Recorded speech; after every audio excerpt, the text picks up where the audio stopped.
साथियों यहाँ पर आपके लिए मैं क्वेश्चंस लेकर आया हूँ। सबसे पहले साथियों 20 क्वेश्चंस आप देखेंगे हिंदी के, उसके बाद 20 क्वेश्चंस देखेंगे साथियों सामान्य ज्ञान के, और जैसे एग्जाम में क्वेश्चंस पूछे जा रहे हैं ठीक है उसी प्रकार पर, यानी कि आज की शिफ्ट के ऊपर आधारित ये क्लास आपकी होगी। और ये पूरा एक मॉक टेस्ट देखेंगे, पहले हिंदी के क्वेश्चन, फिर सामान्य ज्ञान के क्वेश्चन, उसके बाद रीजनिंग के, और उसके बाद मैथ के। तो साथियों आपकी शिफ्ट में साथियों अगर आपका पेपर नहीं हुआ है अभी और आने वाले समय में आपका पेपर है तो इन क्वेश्चंस को देख कर जाइएगा। मेरा मानना है साथियों एग्जाम आपका बहुत आराम से क्रैक हो जाना चाहिए। तो पहला क्वेश्चन आपकी स्क्रीन पर है कि जिसकी भुजाएं घुटनों तक लंबी हो उसके लिए एक शब्द अगर आपसे पूछा जाए तो आपको बताना है साथियों अजानुबाहु, और ये एग्जाम में आपके क्वेश्चन ट्रेंड करेगा। उसके बाद देखिए किस शब्द की वर्तनी अशुद्ध है बताइए। देखिए यहाँ पर अगर बात करें साथियों, अगर बात करें ग्रह ऐसे ही लिखा जाता है, कृष्ण भी ऐसे लिखा जाता है और कृपा भी ऐसे लिखा जाता है, लेकिन घृणा की अगर बात करते हैं तो कुछ इस तरीके से लिखा जाता है। तो कौन सी साथियों वर्तनी यहाँ पर अशुद्ध होगी? जो ऑप्शन नंबर ए में लिखी हुई। उसके बाद देखिए साथियों कि जिसकी जड़ ना हो, यानी कि जिसकी जड़ नहीं हो उसको हम लोग क्या कहेंगे साथियों? उसको क्या कहा जाएगा? उसको निर्मूल कहा जाएगा। ये बात आपको मालूम होना चाहिए, इस प्रश्न का सही जवाब आपको मालूम होना चाहिए। उसके बाद देखिए दधी का साथियों अगर तद्भव रूप की बात करते हैं तो दधी एक, अगर बात करें देखिए एक तत्सम शब्द है, एक तरीके से बात करें दधी का तद्भव रूप आपसे पूछा गया है तो दही हो जाएगा, यानी कि आंसर अगर आपका भी ऑप्शन नंबर सी के साथ तो बिल्कुल करेक्ट भाई, बहुत बढ़िया, वेरी गुड क्लास। साथियों एसएससी जीडी की अगर बात करें इस बार आपको एक सीट मैं दिलवा कर रहूंगा। जितनी भी साथियों अभी तक मैंने क्लासेस कर दी हैं वो सभी क्लासेस साथियों आपके एग्जाम के लिए बहुत इंपॉर्टेंट होगी, और वो सारी क्लासेस अगर आप देख लेते हो और इस क्लास को साथियों आप लोग एक बेहतर अंदाज में फुल कंसंट्रेशन के साथ साथियों अगर आप देख लेते हैं तो एग्जाम को क्रैक करना कोई मुश्किल काम नहीं, ये बहुत आसान आपके लिए हो जाएगा। अति उपसर्ग का मतलब क्या होता है आपसे पूछा जा रहा है। देखिए किसी काम की अति कर दी जाए, मतलब बहुत ज्यादा वो काम कर दिया जाए, तो एक ट्रिक है, एक तरीके से आप लोग ध्यान रख सकते हैं, तो बाहुल्य आप लोग ध्यान रखेंगे, यानी कि अति उपसर्ग का मतलब क्या होता है? तो बाहुल्य होता है। उसके बाद देखिए अगले नंबर का प्रश्न आपकी स्क्रीन पर है कि प्रतिकूल का विलोम क्या होगा? तो प्रतिकूल का विलोम क्या होगा साथियों? अनुकूल होगा। आंसर आपका जाएगा ऑप्शन नंबर सी के साथ। उसके बाद देखिए निम्नलिखित में से एक विष्णु का पर्यायवाची नहीं, देखिए विष्णु के पर्यायवाची कौन कौन से होते हैं ये आपको मालूम होना चाहिए। कमलेश की अगर बात करें ये विष्णु का पर्यायवाची है, और कमलाकांत भी विष्णु का पर्यायवाची है, और अगर बात करें कमलापति भी विष्णु का पर्यायवाची है, लेकिन कमलासन साथियों विष्णु का पर्यायवाची नहीं है, तो यही आपका जवाब हो जाता है। उसके बाद देखिए निम्नलिखित शब्दों में से किस एक का लिंग परिवर्तन हिंदी भाषा में प्रचलित ही नहीं है? देखिए चाचा का हो जाएगा साथियों, लिंग बदल जाएगा, चाचा का चाची। बहन का अगर बात करें भाई हो जाएगा, भैंसा का भैंसिया हो जाएगा, लेकिन कोयल की अगर बात करें तो हिंदी पुल्लिंग और स्त्रीलिंग इसका नहीं होता। कोयल है तो कोयल है साथियों, ऐसा नहीं करेंगे कि कोयली है या कोयला है। चलिए उसके बाद देखिए नेक्स्ट नंबर का क्वेश्चन आपके स्क्रीन पर है कि निम्नलिखित में से कौन सा वाक्य सही है, ये आपसे पूछा जा रहा है। तो श्री राम 14 वर्ष के बाद वन से वापस लौटे, ये सही वाक्य होगा, या श्रीराम 14 वर्ष के बाद वनवास से वापस लौटे, या श्रीराम 14 वर्ष बाद वन से वापस लौटे, या श्रीराम 14 वर्ष के बाद वन से लौटे, क्या आपका राइट आंसर होना चाहिए? देखिए जो शुद्ध वाक्य लग रहा है, बिल्कुल सही वाक्य आपका लग रहा है, ऑप्शन नंबर डी वाला लग रहा है, तो जिनका भी आंसर यहाँ पर डी है तो बिल्कुल करेक्ट है। उसके बाद देखिए जिसके पेट में माँ ने रस्सी बांधी हो उसको क्या कहा जाता है? तो उसको साथियों दामोदर कहा जाता है। ये आपके एग्जाम में क्वेश्चन पूछा जा सकता है कि जिसके पेट में माँ ने रस्सी बांधी हो उसे कहते हैं दामोदर। उसके बाद देखिए पैतृक शब्द में साथियों अगर प्रत्यय आपसे पूछा जाए तो आप क्या बताओगे? अब बहुत सारे की अगर यहाँ पर बात करें पैतृक की शब्द की अगर बात करें इसमें प्रत्यय क्या होगा साथियों? आप लोग ध्यान रखेंगे अक नहीं होगा, इसमें प्रत्यय इक होगा। तो आंसर की अगर बात करें आंसर आपका जाएगा ऑप्शन नंबर सी के साथ। उसके बाद देखिए निष्काम शब्द में उपसर्ग क्या होगा बताइए। देखिए निष्काम की उपसर्ग की बात करें ना तो निस जो है ना ये इसका उपसर्ग हो जाएगा, और नीचे जो हलंत लगा है वो हलंत भी लगेगा। बिना हलंत वाला साथियों राइट आंसर ना लगा देना, वरना वो आपका गलत हो जाएगा। उसके बाद देखिए आम के आम गुठलियों के दाम, ये एक लोकोक्ति है, और इस लोकोक्ति का मतलब साथियों क्या होता है? दोहरा लाभ, एकदम फायदा, जो व्यक्ति अपना हित अनहित ना समझे, या उपयुक्त में से कोई नहीं। तो कहा जा सकता है साथियों डबल प्रॉफिट, यानी कि दोहरा लाभ ही इसका मतलब होगा आम के आम गुठलियों के दाम का। उसके बाद देखिए शुद्ध वर्तनी वाला शब्द बताइए, इसमें से कौन सा शब्द बिल्कुल सही लिखा हुआ है? तो मेरे हिसाब से साथियों ऑप्शन नंबर डी वाला वाला जो ईर्ष्या शब्द लिखा हुआ ये बिल्कुल सही है, तो यही आपका बिल्कुल सही जवाब हो जाता है। होश उड़ जाना, इस मुहावरे के लिए मतलब क्या होगा साथियों? इसका मतलब क्या होगा आपसे एग्जाम में पूछा जाएगा, इसलिए बता दीजिए। घर फूक तमाशा देखना नहीं, घिग्गी बंधना नहीं, सिट्टी बिट्टी गुम हो जाना। बिल्कुल साथियों, बिल्कुल डर जाना, होश उड़ जाना या सिट्टी बिट्टी गुम हो जाना एक ही बात है। तो आंसर जिनका सी था तो बिल्कुल करेक्ट था। जान के लाले पड़ना ये एक मुहावरा है और इसका मतलब आपसे पूछा जा रहा है स्वयं को संकट में डालना, ये होगा मतलब गंभीर संकट में होना या संकट टलना। संकट टलना तो नहीं हो सकता, मुसीबत में गुजारा करना ये होगा। तो कह सकते हैं साथियों इसका जो सबसे सटीक जवाब होगा वो ऑप्शन नंबर बी के साथ जाएगा, यानी कि गंभीर संकट में होना। ये किसका मतलब है साथियों? जान के लाले पड़ने का मतलब है। अब उसके बाद देखिए कर्तव्य शब्द का उदाहरण आपसे पूछा जा रहा है, मतलब कर्तव्य शब्द का प्रत्यय पूछा है। कर्तव्य में प्रत्यय क्या होगा? तव्य प्रत्यय होगा, लेप प्रत्यय होगा, अनियर प्रत्यय होगा। आपको साथियों बताना इस प्रश्न का सही जवाब आपका क्या होगा।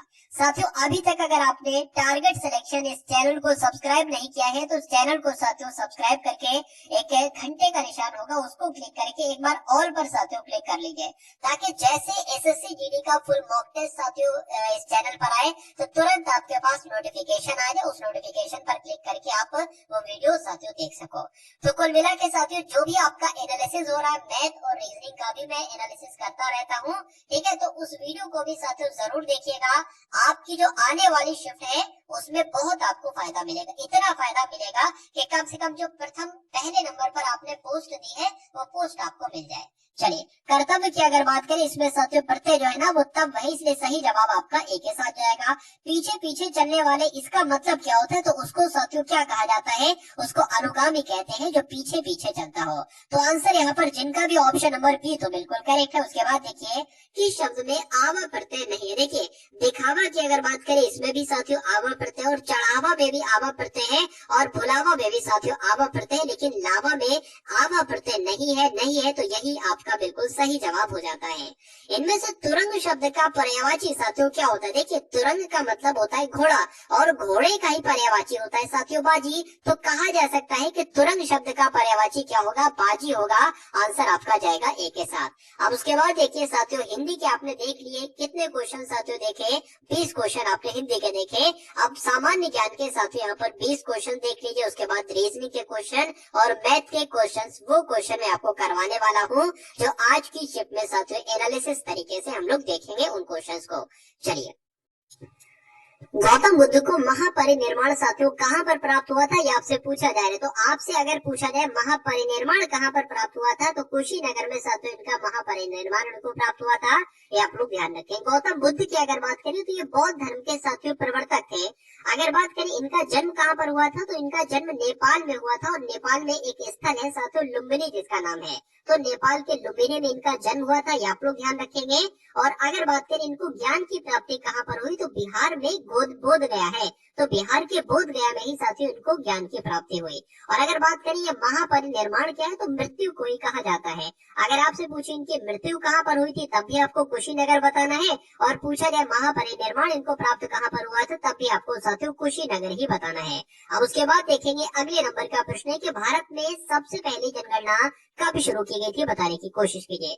देखिए यहाँ पर कहा गया है कि सबसे पहली बार जनगणना जो है वो कब शुरू की गई थी, तो वो तो साथियों 1872 में शुरू की गई थी।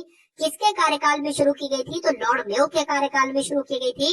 अच्छा यहाँ पर अगर लिखा होता साथियों सबसे पहले की जगह नियमित लिखा होता, यानी कि पूछा जाता है कि नियमित जनगणना साथियों कब शुरू की गई थी, तो वो साथियों 1881 में शुरू की गई थी। किसके कार्यकाल में शुरू की गई थी? तो लॉर्ड रिपन के कार्यकाल में शुरू की गई थी। ये भी आपको मालूम होना चाहिए। 2 सवाल और आपसे पूछे जाते हैं एग्जाम में। आपसे पूछा जाता है कि 2011 की जो जनगणना थी भारत की कौन से नंबर की जनगणना थी? तो ये 15वें नंबर की जनगणना थी। लेकिन अगर आपसे पूछा जाता है कि ये स्वतंत्र भारत की कौन से नंबर की जनगणना थी, तो ये स्वतंत्र भारत की साथियों 7वें नंबर की जनगणना थी। तो 4 पॉइंट जो मैंने आपको बताए साथियों उनको आपको ध्यान रखना है। उसके बाद देखिए अगले नंबर का प्रश्न है कि 1904 में किसने क्रांतिकारियों के गोपनीय समिति के रूप में अभिनव भारत का आयोजन किया था?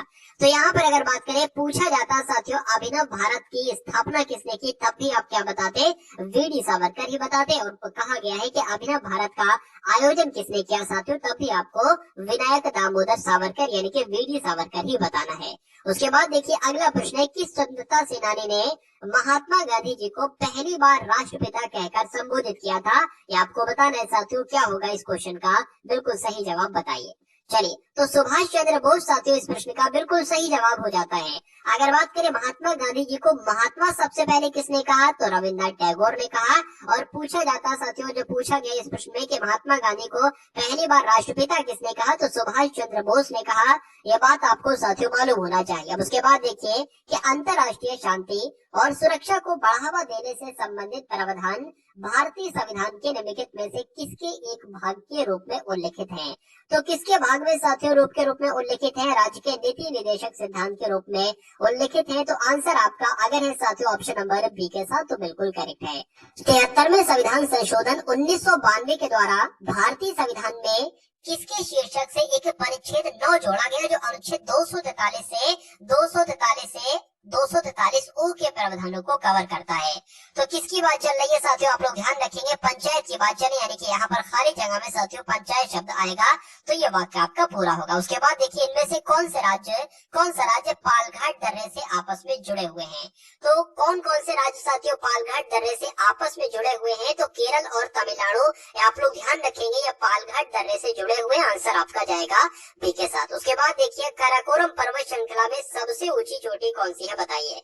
तो काराकोरम पर्वत श्रृंखला में सबसे ऊंची चोटी साथियों कौन सी है? माउंट केटू है। ये आपको मालूम होना चाहिए। आंसर आपका जाएगा ऑप्शन नंबर बी के साथ। और जिनका भी आंसर यहाँ पर बी है तो बिल्कुल करेक्ट है।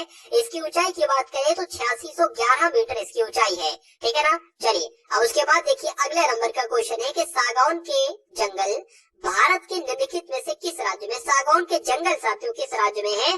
कुल मिला के ये आपको बताने। तो कहाँ पर है? ये तो मध्य प्रदेश में है, इसलिए सही जवाब आपका जाएगा ऑप्शन नंबर बी के साथ। निम्नलिखित में से कौन भारत का सबसे बड़ा राष्ट्रीय उद्यान है, बताने की कोशिश करेंगे, बताइए।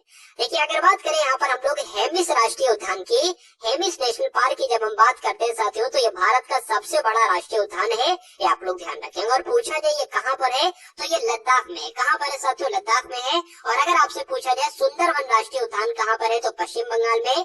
जिम कार्बेट राष्ट्रीय उद्यान कहाँ पर है, तो उत्तराखंड में। और गिर राष्ट्रीय उद्यान कहाँ पर है, तो ये गुजरात में है। उसके बाद देखिए भारतीय अर्थव्यवस्था का मेरुदंड किस क्षेत्र को कहा जाता है? तो किस क्षेत्र को कहा जाता है साथियों? कृषि क्षेत्र को ही भारतीय अर्थव्यवस्था का मेरुदंड कहा जाता है। तो जिनका भी आंसर यहाँ पर डी तो बिल्कुल करेक्ट है। उसके बाद देखिए कि इनमें से किस प्रकार की अर्थव्यवस्था में संसाधनों पर निजी अधिकार होते हैं और आर्थिक गतिविधियों का मुख्य उद्देश्य लाभ अर्जित करना होता है?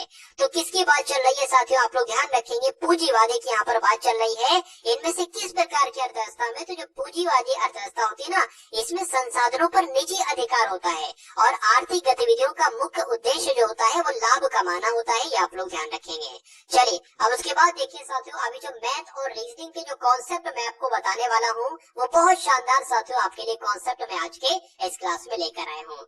33वें नंबर का साथियों क्वेश्चन देखिए, प्रतिध्वनि सुनने के लिए स्रोत तथा परावर्तन सतह के बीच कितनी न्यूनतम दूरी होनी चाहिए? तो कितनी होनी चाहिए साथियों? 17 मीटर की होनी चाहिए। राइट आंसर आपका जो जाएगा वो ऑप्शन नंबर बी के साथ जाएगा। ट्रांसफार्मर की खोज साथियों किसने की थी, अब आपसे यहाँ पर पूछा जा रहा है। तो माइकल फैराडे का नाम आपने बहुत सुन रखा होगा साथियों, बहुत बारी किताबों में इनका जिक्र किया गया है। तो माइकल फैराडे के द्वारा ही साथियों ट्रांसफार्मर की खोज की गई थी। अगला प्रश्न देखिए, किस गैस का गंध सड़े हुए अंडे के जैसी होती है, बताइए। कहाँ से खुशबू आती है साथियों सड़े हुए अंडे की? तो हाइड्रोजन सल्फाइड से आती है। आप लोग ध्यान रखेंगे, आंसर आपका जो जाएगा वो ऑप्शन नंबर डी के साथ जाएगा। चलिए भैया उसके बाद देखिए निम्नलिखित में से कौन सा हैबर प्रोसेस का उपयोग करके उत्पादित किया जाता है? तो हैबर प्रोसेस का उपयोग करके तो साथियों अमोनिया का उत्पादन किया जाता है और अमोनिया को उत्पादित किया जाता है। तो राइट आंसर आपका जो जाएगा साथियों वो ऑप्शन नंबर ए के साथ जाएगा। ये आप लोग ध्यान रखेंगे। निम्नलिखित में से कौन सी प्रक्रिया एक जीव में ऊर्जा उत्पन्न करती है, बताइए। तो कौन सी प्रक्रिया एक जीव में ऊर्जा उत्पन्न करती है? तो जो श्वसन की प्रक्रिया है ना साथियों, यही जीव में ऊर्जा उत्पन्न करती है। आंसर आपका जाना चाहिए ऑप्शन नंबर सी के साथ। फेफड़े की बाहरी आवरण परत को क्या कहा जाता है साथियों, बताइए। तो क्या कहा जाता है? फुफ्फुस आवरण कहा जाता है। आंसर आपका जो जाएगा वो ऑप्शन नंबर ए के साथ जाएगा। अस्पताल में निम्नलिखित में से किस विभाग में कैथ लैब होती है, ये आपको साथियों बताना है। और क्या हो सकता है इस क्वेश्चन का राइट आंसर? तो अस्पताल में किस विभाग में? तो कार्डियोलॉजी साथियों विभाग जो होता है, इस विभाग में ही एक लैब होती है जिसको कहा जाता है कैथ लैब। तो आंसर आपका अगर है ऑप्शन नंबर सी तो बिल्कुल करेक्ट है। उसके बाद देखिए साथियों कि एक पेड़ की उम्र का पता कैसे लगा सकते हैं, तो उसके वजन से नहीं, उसकी ऊंचाई से नहीं, वर्तमान में अपनी वार्षिक छल्लों से साथियों। बिल्कुल, ये आप लोग ध्यान रखेंगे, जो छल्ले होते हैं ना, इनको गिनकर साथियों उनकी आयु का निर्धारण किया जा सकता है, पता लगाया जा सकता है। तो आंसर यहाँ पर जिनका भी ऑप्शन नंबर सी है तो बिल्कुल करेक्ट भाई, बहुत बढ़िया, वेरी गुड क्लास। तो अब आप लोग देखिए साथियों यहाँ पर रीजनिंग के पहले क्वेश्चन, पहले साथियों रीजनिंग के क्वेश्चंस होंगे, उसके बाद मैथ के क्वेश्चंस देखेंगे। तो रीजनिंग का साथियों पहला क्वेश्चन आपकी स्क्रीन पर है कि उस वेन आरेख का चयन कीजिए जो निम्नलिखित वर्गों के बीच के संबंध को सही ढंग से निरूपित करता है। तो यहाँ पर साथियों माता है, पिता है और पुरुष है। देखिए मान लेते हैं ये क्या है, ये पुरुष है, और जितने भी साथियों पिता होंगे ना, जितने भी पिता होंगे वो पुरुष के अंतर्गत ही तो आएंगे। और ये मान लेते हैं साथियों क्या हो जाएंगी, ये माता हो जाएंगी। तो इस टाइप का साथियों आपको कौन से ऑप्शन में देखने को मिल रहा है साथियों, ऐसा आपको कहां पर नजर आ रहा है, तो कहा जा सकता है ऐसा आपको ऑप्शन नंबर बी में नजर आ रहा होगा। तो यही आपका बिल्कुल सही जवाब हो जाता है। अब उसके बाद देखिए साथियों यहाँ पर आपको बताने की कौन कौन से साथियों लेटर आ सकते हैं, ध्यान से देखिए और बताइए साथियों क्या इस क्वेश्चन का सही जवाब आपका हो सकता है। देखिए एक यहाँ पर लेटर आएगा, और बात करें यहाँ पर एक नहीं बल्कि यहाँ पर दो लेटर आएंगे, ठीक है। यहाँ पर साथियों दो लेटर आएंगे, और यहाँ पर कितने लेटर आएंगे, यहाँ पर भी एक तरीके से साथियों दो लेटर आएंगे, और यहाँ पर एक, यहाँ पर एक और यहाँ पर एक। अब देखिए सबसे पहले आपको काम ये करना है कि इन लेटर्स को काउंट कर लीजिए कितने आखिर ये लेटर्स हैं। एक दो, खाली जगह को भी गिनते करेंगे, 1 2 3 4 5 6 7 8 9 10 11 12 13 14 15 16 17 18 19 20, यानी कि साथियों 20 लेटर है। या तो अगर बात करें कितने का, या तो 4 का पेयर बनेगा या साथियों 5 का पेयर बनेगा। तो पहले 4 का पेयर बना लेते हैं, अगर ठीक है आंसर मिल जाता है तो ठीक है, वरना 5 का पेयर बनाते हैं। पहले 4 का बना लीजिए, 1 2 3 4, 4 का एक अलग बन गया, 1 2 3 4, 4 का ये बना लिया, 1 2 3 4 ये 4 का बन गया, और 1 2 3 4 ये 4 का बन गया, और 1 2 3 4। अब देखिए साथियों अंत में क्या आ रहा है, आर क्यू आ रहा है, अंत में यहाँ पर भी आर क्यू है। तो यहाँ पर अगर बात करें आर तो है लेकिन क्यू नहीं है, तो साथियों यहाँ पर क्यू बन जाएगा। यहाँ पर क्यू तो है लेकिन आर नहीं, तो यहाँ पर आर बन जाएगा। यहाँ पर आर क्यू दोनों नहीं है अंत में, तो आर क्यू बना लेंगे। देखिए पूरा हमें मिल गया पी एस आर क्यू, तो पी तो है, एस बन जाएगा, ये भी साथियों सेम बन गया पी एस आर क्यू, ये भी सेम बन गया पी एस आर क्यू। इसको भी बना लीजिए पी एस आर क्यू, ये पूरा पी एस आर क्यू बन गया। इसको भी पी एस आर क्यू बना लीजिए, और इसको भी पी एस आर क्यू बना लीजिए, तो एस यहाँ पर आ जाएगा। अब देख लीजिए आपने अपने पेन से कौन कौन से लेटर लिखे उनको एक बार लिख लीजिए अलग को। तो आपने एस लिखा, आर लिखा, क्यू लिखा, एस लिखा, आर लिखा, क्यू लिखा और एस आर लिखा, उसके बाद एस आर लिखा आपने, उसके बाद साथियों पी लिखा, क्यू लिखा, पी लिखा, क्यू लिखा और एस लिखा। अब देख लीजिए ये कौन से ऑप्शन में साथियों, जिस ऑप्शन में ये है ना वही ऑप्शन आपका बिल्कुल सही जवाब हो जाता है। एस आर क्यू ए कहाँ पर है, एस आर ये हो गया, क्यू एस ये हो गया, और आर पी क्यू एस, साथियों ये आपका राइट आंसर हो जाएगा ऑप्शन नंबर बी। उसके बाद देखिए अगले नंबर का साथियों क्वेश्चन आपकी स्क्रीन पर आ चुका है, देखिए और बताइए सही जवाब आपका क्या होगा। दिए गए विकल्पों में से वो संख्या आपको साथियों चुनना है यहाँ पर जो निम्नलिखित श्रेणी में प्रश्नवाचक चिन्ह के स्थान पर आए। कुल मिला के साथियों एक सीरीज वाला क्वेश्चन है, प्रश्नवाचक चिन्ह की जगह पर आपको बताने कौन सा नंबर आएगा। देखिए और बताइए सही जवाब क्या होगा। देखिए सिंपल सी बात है, पहले 16 में कितना माइनस यहाँ पर हुआ है, तो -7 माइनस हुआ है, 16 में 7 माइनस करेंगे तो 9 आ जाएगा। अब ये तो साथियों एकदम मतलब यहाँ पर माइनस किया गया, यहाँ पर एकदम बढ़ा दिया गया, तो कितना बढ़ाया गया साथियों, यहाँ पर मैं कह सकता हूँ 18 बढ़ाया गया। चलिए उसके बाद यहाँ पर कितने माइनस किया गया, एक तरीके से माइनस ही किया गया है, तो कितना माइनस किया गया, -8 माइनस यहाँ पर किया गया है। ये भी एकदम साथियों बढ़ गया, मतलब गुणा हो गई। और इसकी अगर बात करें 76 से अगर बात करें यहाँ पर साथियों 9 माइनस किया गया है। देखिए यहाँ पर पहले में 7 माइनस किया, एक छोड़ा, दूसरे में 8 माइनस किया, उसके बाद छोड़ा, 9 माइनस किया, मतलब 7 माइनस किया, 8 माइनस किया, 9 माइनस किया, तो इसको छोड़ेंगे, यहाँ पर साथियों 10 माइनस करना होगा। और जब यहाँ पर साथियों 10 माइनस करेंगे तो 335 में से 10 माइनस करने पर 325 आपका आंसर आ जाएगा। 325 ऑप्शन में है कहीं पर, तो बिल्कुल साथियों ऑप्शन में है, लेकिन अभी हमें दुविधा है कि ये जो हम एक एक को छोड़कर कर रहे हैं कि ये सही होगा। अब अगर बात करें, देखिए ये 9 से आपको इतना तो आपको पता चल गया, इसका ठीक है ना, इसका ये तो आपको पता चल गया, लेकिन अब इसका मतलब क्या होगा, यहाँ पर अगर बात करें 9 तिया आपका कितना होता है साथियों, 27 होता है। तो 9 से 27 हुआ, 9 तिया 27 हो गया। उसके बाद क्या साथियों, 19 तिया 27 होता है? तो नहीं साथियों, 19 चौक साथियों कितना होता है, ये 76 होता है। देख लीजिए, ठीक है। 19 चौक आपका मतलब इसकी गुणा 4 से हो जाएगी, ठीक है। और इसकी गुणा साथियों किससे हो जाएगी, 67 की अगर बात करते हैं तो 5 से आप गुणा करोगे, 7 पंजे 35, 35 आ जाएगा, 35 का 5 आ जाएगा, 3 चला जाएगा, 6 पंजे 30 और 3 33 है। तो ये ऐसे होगा साथियों, मतलब इसकी गुणा 3 से, फिर अगले नंबर 4 से, फिर इसकी नंबर 5 से, और नीचे जो खेल चल रहा है वो 7 माइनस किया, फिर 8 माइनस किया, फिर 9 माइनस किया, तो फिर 10 माइनस करेंगे। तो ये नंबर बिल्कुल साथियों सही है और आंसर आपका ऑप्शन नंबर सी के ही साथ जाएगा। भाई बहुत बढ़िया, वेरी गुड क्लास। अब उसके बाद देखिए साथियों, एक कथन आपके सामने, एक नहीं बल्कि 2 कथन आपके सामने हैं और 2 ही निष्कर्ष आपके सामने हैं। सबसे पहले आपको साथियों कथनों को पढ़ना है और फिर उसके बाद उसके अकॉर्डिंग निष्कर्ष देखिए और मुझे बताइए कि कौन सा निष्कर्ष सही है और कौन सा निष्कर्ष गलत है। पहले कथन में लिखा हुआ है कि कुछ तारे ग्रह हैं, तो ये मान लीजिए साथियों क्या हो जाएंगे, ये तारे हो जाएंगे। और मान लेते हैं साथियों क्या, इतने इतने तारे क्या है, इतने तारे ग्रह हैं। तो ये साथियों तारे हो गए और ये क्या हो गए, ये आपके साथियों ग्रह हो गए। उसके बाद कहा है कुछ ग्रह धूमकेतु हैं, तो मान लेते इतने ग्रह साथियों क्या हो जाएंगे, इतने ग्रह आपके साथियों क्या हो जाएंगे, धूमकेतु हो जाएंगे। अब निष्कर्ष पढ़िए और निष्कर्ष को देखकर बताइए कौन सा निष्कर्ष सही है। कुछ धूमकेतु ग्रह हैं, कुछ धूमकेतु बिल्कुल साथियों, इतने धूमकेतु क्या है, ग्रह है, ये बिल्कुल सही हो जाएगा। सभी तारे धूमकेतु हैं, तो तारे तो साथियों यहाँ पर हैं और धूमकेतु यहाँ पर है, दूर दूर तक कोई नाता नहीं, कोई रिश्ता नहीं, तो ये आपका गलत हो जाएगा साथियों। कुल मिला के अगर बात करें, कथन एक सही है और ऐसा कहाँ पर लिखा हुआ है, ऐसा कहाँ पर लिखा हुआ है साथियों, ऐसा तो आपका ऑप्शन नंबर डी में आपको नजर आ रहा होगा। तो एग्जाम में साथियों इस टाइप का क्वेश्चन आपसे पूछा जाएगा तो आपको छोड़ के नहीं आना है, बल्कि उस क्वेश्चन का सही जवाब देकर आना है। चलिए अब उसके बाद देखिए साथियों, यहाँ पर अगर बात करें, लिखा हुआ है कि जिनके फलकों पर 1 से 6 तक, ये तो लिखा ही होता है साथियों, 1 से 6 तक फलक होंगे, उस संख्या का पता लगाइए जो संख्या 6 वाले फलक के विपरीत है। चलिए तो इसको भी देख लेते हैं साथियों, क्या इसमें है क्या नहीं है।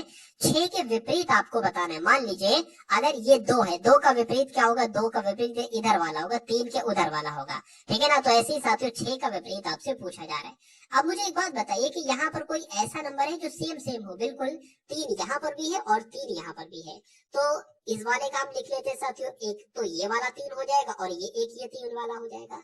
अब 3 के बाद कौन सा आया है, दक्षिणावर्त में घुमाइए जरा, 3 के बाद 1 आया है तो 1 लिख लेंगे, 1 के बाद 4 आया है तो 4 लिख लेंगे। उसके बाद दूसरा काम, ये 3 है ना, 3 के बाद क्या आया है तो 2 आया है, 2 लिख लेंगे, और 2 के बाद क्या आया है साथियों, 5 आया है तो 5 लिख लेंगे।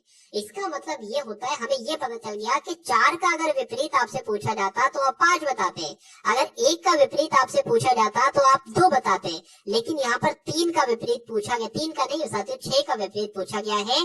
तो अगर बात करें साथियों, अब बचा ही क्या, अब बचा क्या, 1 भी हो गया, 2 भी हो गया, 3 भी हो गया, 4 भी हो गया, 5 भी हो गया।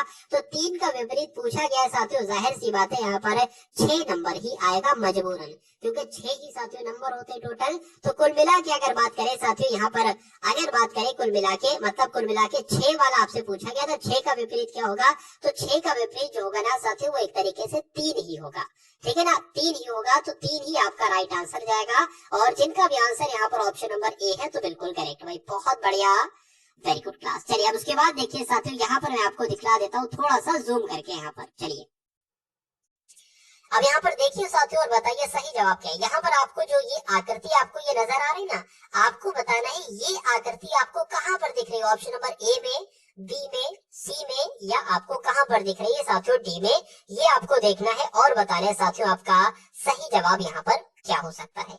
चलिए देखिए यहाँ पर अगर बात करें, एक यहाँ पर एक आयत टाइप का है, ठीक है, तो क्या आपको यहाँ पर आयत दिख रहा है, ये तो ऊपर को आयत है और ये नीचे को है, यहाँ पर तो बिल्कुल उल्टा है, तो ये नहीं हो सकता।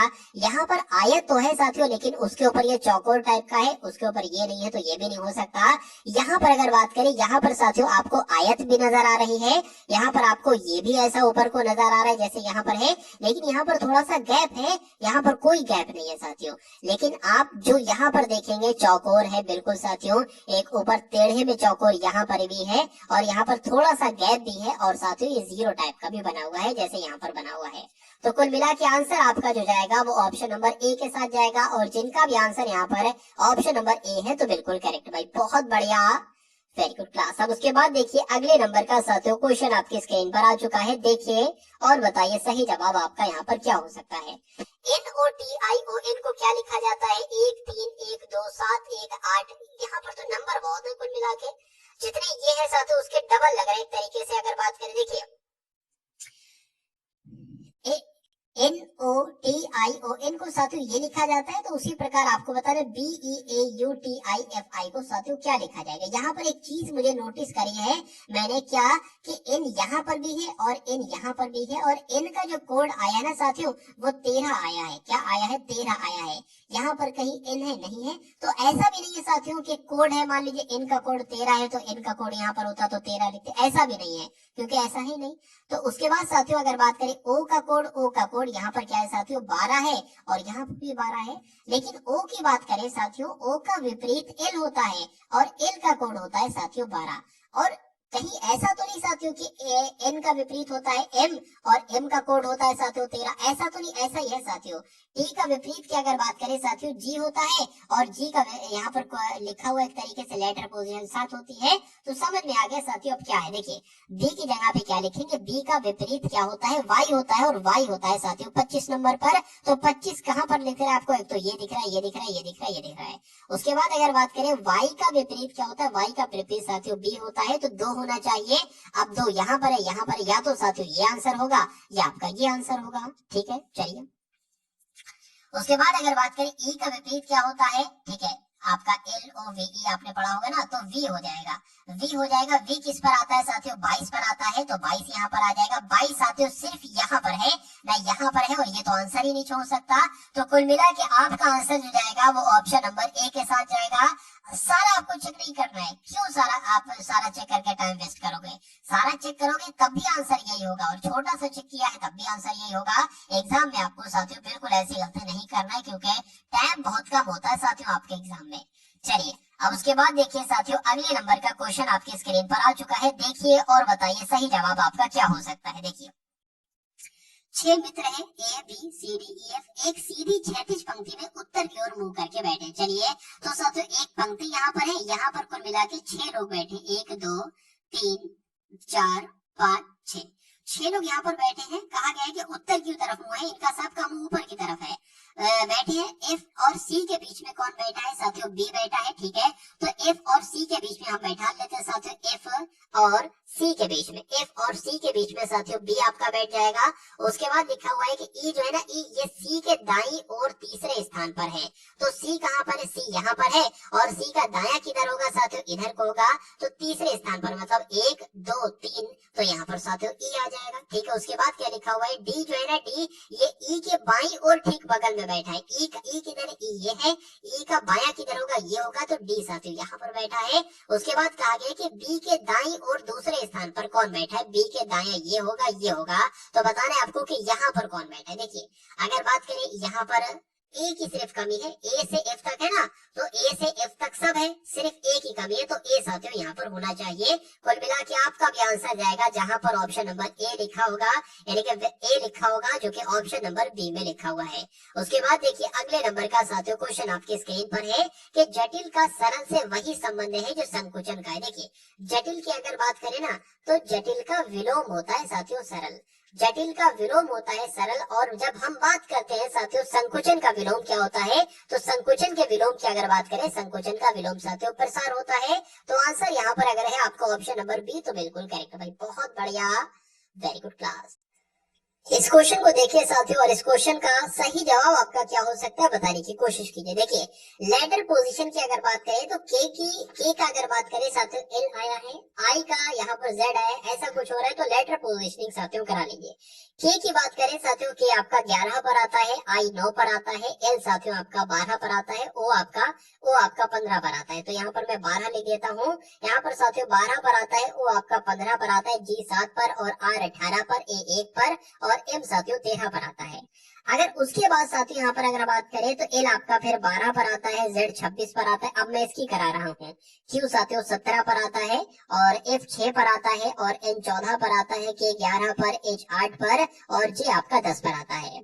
यहाँ पर अगर बात करें साथियों कैसे क्या हो रहा है, देखिए यहाँ पर है ना, ये आपका 11 है और 11 से ये 10 हो गया, यहाँ पर 9 है तो यहाँ से 8 हो गया है, यहाँ पर 12 है साथियों और ये 11 हो गया है, और यहाँ पर क्या है, यहाँ पर 15 है तो यहाँ पर 14 हो रहा है। तो इस टाइप से साथियों हो रहा है, मतलब इसमें आपको एक घटाना, इसमें एक घटाना, इसमें एक घटाना है। तो मैं कह सकता हूँ कि 1 2 3 4 5 6 7 8, 8 है साथियों। कितने हैं? 8 है। तो 8 डैश हम लोग खींच लेते हैं यहाँ पर, 1 2 3 4 5 6 7 8। अब ए में से अगर एक घटाएंगे ना साथियों तो कितना आएगा? तो जेड आएगा, तो यहाँ पर जेड आएगा। अब ऑप्शन में से देखिए कहां पर जेड है साथियों, तो ऑप्शन नंबर डी में जेड है, तो यही आपका राइट आंसर है। एग्जाम में अब आपको आगे और चेक नहीं करना, यही आंसर होगा, लेकिन मैं आपको पूरा करके दिखला देता हूँ। आई होता है साथियों 9 पर 8 हो जाएगा, आपका एच आ जाएगा यहाँ पर। आर होता है 18 पर 17 पर आ जाएगा साथियों, क्यू आ जाएगा। और यहाँ पर साथियों सी है तो यहाँ पर साथियों बी आ जाएगा। और फिर अगर बात करें साथियों यहाँ पर क्यू आ जाएगा, फिर ये जेड आ जाएगा, फिर ये साथियों ई आ जाएगा, और फिर ये एस आ जाएगा। तो कुल मिला के आंसर आपका जो जाएगा वो ऑप्शन नंबर डी के साथ जाएगा भाई। बहुत बढ़िया, वेरी गुड क्लास। अब उसके बाद देखिए साथियों अगले नंबर का प्रश्न आपकी स्क्रीन पर है, देखिए और बताइए सही जवाब आपका यहाँ पर क्या हो सकता है, बताइए। चलिए यहाँ पर अगर बात करें, एक वस्तु के अंकित मूल्य पर 10% की और 5% की क्रमिक छूट देने के बाद वो वस्तु 3420 रुपए में बेची जाती है। वस्तु का अंकित मूल्य आपसे पूछा जा रहा है। अच्छा, ये जो छूट दी गई ना, ये अंकित मूल्य पर ही छूट दी गई है। मान लेते हैं साथियों अंकित मूल्य, हम यहाँ पर अंकित मूल्य पूरा पूरा लिखे या एक्स लिख दें, यहाँ पर एक्स लिख देते हैं, ज्यादा आसान रहेगा, बार बार अंकित मूल्य बहुत लंबा चौड़ा नहीं लिखना पड़ेगा। तो अंकित मूल्य पर 10% की छूट दी गई, यानी कि 90 रुपए में वो दिया गया, 90% में वो दिया गया, तो 90/100 आ जाएगा। उसके बाद कहा गया कि फिर से 5% की छूट दी गई, यानी कि साथियों फिर वो 95 रुपए में दिया गया, यानी कि 95% में दिया गया। और ये दो छूटे देने के बाद वो वस्तु साथियों 3420 रुपए में बेची जाती है, यानी कि बराबर 3420 आ जाएगा। अब अंकित मूल्य आपसे पूछा जा रहा है ना, और अंकित मूल्य आपका x है, तो इसको पूरे को कैलकुलेट करो और x का मान निकाल दो, वही आपका आंसर हो जाएगा। अब इसको छोटा कर लीजिए, 0 से 0 कट जाएगा, 5 दूना आपका 10 हो जाएगा, और 5 एकम 5, 5 नीम आपका 45 हो जाएगा। अब अगर बात करें साथियों x बराबर क्या आ जाएगी, ये 3420 है, 3420 ऐसा ही हो जाएगा। अगर बात करते हैं साथियों ये 10 है और ये साथियों 20 है, तो यहाँ पर कुल मिला के 200 आपका आ जाएगा। और नीचे साथियों क्या आ जाएगा, नीचे आपका 19 आ जाएगा, और कितना आ जाएगा साथियों 9 आ जाएगा। इतनी सी बात है साथियों। चलिए अब अगर बात करें ना साथियों, देखिए 3 से कट कर लेना, 3 एकम 3, 3 3 9 हो जाएगा, और 3 एकम 3, 3 एकम 3, इसको कट कर रहे हैं, 3 एकम 3, 3 एकम 3, 3 चौक आपका 12, और ये 0 हो जाएगा। फिर से एक बार कोशिश कीजिए 3 से कट करने की, तो 3 3 आपका क्या हो जाएगा साथियों 9 हो जाएगा, 2 बचेगा, 3 7 21, 3 8 24 हो जाएगी, आ जाएगा। तो अब अगर बात करें साथियों क्या आपके सामने देखिए 19 एकम 19, 19 दूना आपका 38 हो जाएगा, यानी कि 20 की गुणा 200 से करना है, तो 2 दूना 4, यानी कि 4000 आपके इस प्रश्न का बिल्कुल सही जवाब हो जाता है। तो जिनका भी आंसर यहाँ पर ऑप्शन नंबर सी है, तो बिल्कुल करेक्ट भाई, बहुत बढ़िया, वेरी गुड क्लास। अब उसके बाद देखिए साथियों अगले नंबर का क्वेश्चन आपके स्क्रीन पर है, देखिए और बताइए सही जवाब आपका यहाँ पर क्या हो सकता है। चलिए बढ़िया क्वेश्चन है साथियों, देखिए और बताइए सही जवाब आपका क्या होगा। कहा जा रहा है कि एक वस्तु को 170 रुपए में बेचा जाता है, बेचने पर एक व्यक्ति को 15% की हानि होती है। कभी भी साथियों ऐसा कहे कि हमने किसी वस्तु को 200 में बेचा तो 10% की हानि हुई, तो 10% की हानि का मतलब साथियों ये हुआ कि उसको 90% में आपने बेचा, और कितने रुपए में बेचा, 200 रुपए में बेचा। कहा जाए 200 रुपए में बेचने पर 10% की हानि हुई, यानी कि 90% बराबर क्या हो जाएगा, 200 हो जाएगा। तो अब हमें 100% की वैल्यू निकालना होगी। कैसे निकालेंगे, 200 गुणा में 100 लगा देंगे और बटे में साथियों 90 आ जाएगा। तो इसको कैलकुलेट करोगे हमें 100% की वैल्यू मिल जाएगी, यानी कि वो मूल्य हमें मिल जाएगा जिस पर बेचने पर ना हमें प्रॉफिट हो ना हमें लाभ हो। अब अगर बात करते हैं साथियों इस क्वेश्चन की, तो 15% की हानि होती है, यानी कि उस वस्तु को 85% में बेचा जाता है, और प्रश्न में दिया गया उसको 170 में बेचा जाता है। ठीक है, तो यहाँ पर अगर बात करें उसका क्रय मूल्य एक तरीके से क्या होगा, तो 100% का निकालने के लिए 170 इंटू 100 बटे में साथियों 85 आ जाएगा। ठीक है ना, 85 आ जाएगा, 17 एकम 17 हो जाएगा, 17 पंजे 85 हो जाएगा, 5 एकम 5, 5 दूना आपका 10 हो जाएगा, 2 की 100 से गुणा करेंगे साथियों क्या आ जाएगा, 200 आ जाएगा। यानी कि कहा जा सकता है कि उस वस्तु का कॉस्ट प्राइस क्या होगा, 200 होगा, यानी कि क्रय मूल्य साथियों क्या होगा, 200 होगा। अब उसके बाद की लाइन पढ़िए कि यदि वह 206 रुपए 0.40 में बेची जाती है तो उसे कितने रुपए का प्रॉफिट होता है। देखिए 200 में खरीदी गई और 6 और कितने में साथियों एक्स्ट्रा में 6 इतने रुपए का तो लाभ हुआ, 6 रुपए 40 पैसे का लाभ हुआ एक तरीके से कह सकते हैं। लेकिन इसको प्रतिशत में आपको बदलना है, ये आपसे कहा जा रहा है। तो इसको प्रतिशत में बदलेंगे साथियों, गुणा 100 लगाएंगे और गुणा 100 लगाएंगे भाग देंगे क्रय मूल्य से नीचे जो आपका 200 है। 2 नंबर के बाद पॉइंट लगाए, पॉइंट गायब करेंगे, नीचे साथियों 2 जीरो पड़ जाएगा। अब इससे ये आपका कट जाएगा। अब ऊपर आपका आ जाएगा 640, नीचे आपका साथियों आ जाएगा 200। इस जीरो से ये जीरो कट जाएगा। यहाँ पर अगर बात करेंगे 2 से कट करेंगे 32 आ जाएगी, यहाँ पर आपका 10 आ जाएगा। इस जीरो को हटाएंगे और यहाँ पर पॉइंट लगाएंगे, यानी कि अगर बात करते हैं साथियों 3.2% का प्रॉफिट होगा। और ऐसा कहाँ पर लिखा हुआ है साथियों, ऑप्शन नंबर डी में लिखा हुआ है। तो यही आपका बिल्कुल सही जवाब हो जाता भाई, बहुत बढ़िया, वेरी गुड क्लास। अब उसके बाद देखिए साथियों अगले नंबर का क्वेश्चन आपकी स्क्रीन पर आ चुका है। क्रमशः 6 सेंटीमीटर, 8 सेंटीमीटर और 10 सेंटीमीटर भुजाओं वाले 3 ठोस धात्विक घन है। मान लेते हैं साथियों एक तरीके से घन है ये, एक घन ये हो गया, एक घन ये हो गया, एक घन ये हो गया। मान लीजिए कहा गया है साथियों, क्या कहा गया है कि इनकी भुजाओं के बारे में साथियों बताया गया है कि अगर मान लीजिए इसकी 6 भुजा है, इसकी 8 भुजा है, इसकी 10 भुजा है, तो ये 3 ठोस धात्विक घनों को अगर इन तीनों को कुल मिला के पिघलाया जाता है, ये कहा गया है कि अगर पिघलाया जाता है तो उसके बाद एक नया ठोस, मतलब इन तीनों को पिघलाकर एक नया घन मान लीजिए बनाया जाता है। तो नए घन की भुजा की माप साथियों कितनी होगी। देखिए अगर बात करें इन तीनों का, अगर इसको पिघलाकर ये बनाया जाता है तो इसका आयतन क्या, इसका आयतन और इसका आयतन साथियों बराबर होगा, ये बात आपको ध्यान रखना है। अब साथियों बढ़ते हम लोग इस सवाल के जवाब की तरफ। क्या होगा देखिए, मान लेते हैं साथियों पहले वाले का जो घन है ना उसकी भुजा कितनी है, 6 है, तो मान लेते हैं a बराबर 6 है। दूसरे वाले की कितनी है साथियों, मान लेते हैं a2 बराबर साथियों 8 है और a3 की अगर बात करें तो कितनी है साथियों 10 है। अब यहाँ पर एक बड़ा वाला भी है, एक बड़ा वाला भी है साथियों, उसको मान लेते हैं जो इन तीनों को बनाकर बनाया जाता है ना, उसको मान लेते हैं साथियों इतना है। तो उसकी इसकी घन की भुजा, मतलब इसकी भुजा ही आपको एक तरीके से चाहिए है, ठीक है ना। तो चलिए हम लोग देख लेते हैं साथियों, यहाँ पर अगर बात करें इस ए वाले की भुजा हमको चाहिए है। अगर बात करें इसका आयतन और मैंने कहा था कि इनका आयतन बराबर है, तो इनके आयतन की बात करें, इनका आयतन प्लस ये वाले का आयतन, ये 2 है, ये 1 है, और प्लस अगर बात करें इसका आयतन ये आपका 3 हो जाएगा, बराबर है ये, मतलब ठीक है ना। अगर बात करें अभी हमें ए की वैल्यू चाहिए है, वो हम पता कर लेंगे। देखिए कैसे करेंगे, ए की बात करें, ए कितना है 6 है, तो 6 का क्यूब कितना हो जाएगा साथियों 216 हो जाएगा। ए क्यूब कितना है, यानी कि 8 का क्यूब साथियों कितना हो जाएगा आपको मालूम होना चाहिए, 512 हो जाएगा। और ए 3 कितना है 10 है, तो 10 का क्यूब कितना हो जाएगा साथियों 1000 हो जाएगा। तो इनको अगर साथियों जोड़ेंगे तो 1512 कितना हो जाएगा 1512 हो जाएगा। और 216 अगर साथियों उसमें जोड़ते हैं तो ये 8, ये 2, ये 7, ये 1 आ जाएगा, यानी कि ए क्यूब कितना आएगा साथियों 1728 आएगा। और अगर बात करें ए क्यूब 1728, इसका मतलब है कि ये किसी संख्या का घन होगा, तो ये 12 का साथियों घन होता है। किसका घन होता है, 12 का घन होता है। तो ए बराबर कितना आ जाएगा साथियों 12 आ जाएगा। तो 12 आपका बिल्कुल सही जवाब हो जाएगा, जो कि आपका ऑप्शन नंबर सी में भाई, बहुत बढ़िया, वेरी गुड क्लास। 75 भाग 30 ऑफ 5/7, यहाँ पर साथियों कुछ मिसिंग है, वो मैं आपको बता देता हूँ क्या यहाँ पर मिसिंग। देखिए 75 जैसे लिखा, 75 भाग यहाँ पर 30 ही आएगा, 75 भाग 30 और -3 बटे यहाँ पर 4 है, और उसके बाद ऑफ है, फिर ये सब है। अब अगर साथियों सबसे पहले अगर बात करें, सबसे पहले जो ब्रैकेट के अंदर है इसको आप लोग सॉल्व कर लीजिए। तो 3 3 9 हो जाएगा, और 9 और 1 साथियों कितना हो जाएगा, 9 और 1 आपका 10 हो जाएगा, इनके 10/3 आ जाएगा। उसके बाद माइनस लिख दिया, 3 एकम 3, 3 और 2 साथियों 5 बटे यहाँ पर 3 आ जाएगा।